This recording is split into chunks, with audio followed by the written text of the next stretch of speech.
Just having to lean over a bit because I've got some blinding sunlight coming in through the window here. But I just want to do a bit of an update over the last few days. This is more a reality check for some people. Now, my father-in-law has passed away. The cost of the medical bills for basically just under a week has cost us 85,000 pesos. I'd already budgeted for that, so that wasn't a problem. But the funeral cost was something that will hit the bank a little bit. I'm expecting for all the costs to run at about 250,000 pesos.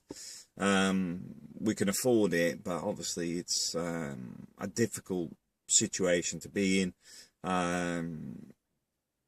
The biggest cost, I would say, is probably the burial plot. They're expensive. They are expensive. I'm not going to get into what I think of the church and whatever, so I'm not even going to discuss that today. But yeah, because cremation isn't a big thing in the Philippines. Everybody wants to be buried, but we managed to get him a private crypt, etc. So I'm not grumbling. It's just the difficulties with the situation, because obviously people lose somebody and then at the same time get whacked with a huge bill, and that's the bit I want people to be aware of. I mean, if you are getting on a bit, there's nothing wrong with you buying your own plot. You'll find a lot of these places do these what do you call it, memorial plans, where you can buy your own bit of land and pay it off in installments. I know it sounds a bit morbid, but at the same time, it's one of those things you can't avoid.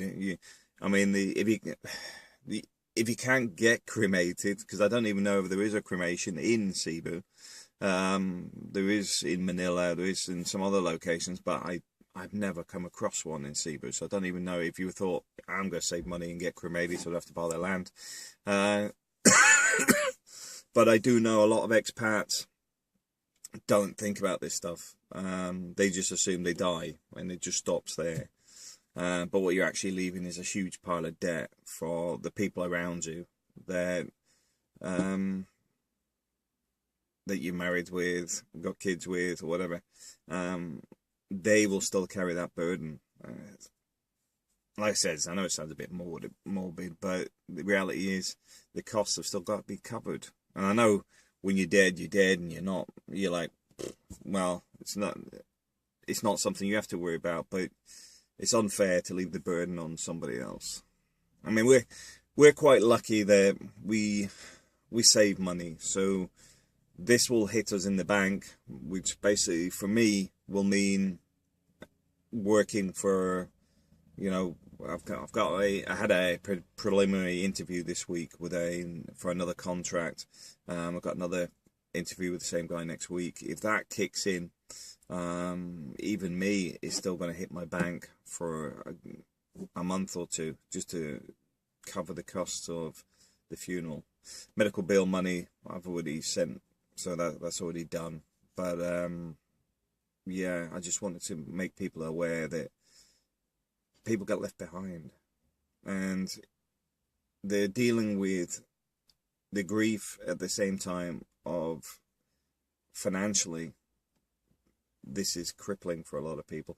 Like I said, for us, we'll be fine. But I was just thinking, like, what happens, because I know some of the guys haven't got any money on the Philippines. They're living on $500 to $1,000 a month, and there's no savings going on. Nobody's putting money aside. Nobody's saving for a rainy day or anything else sometimes.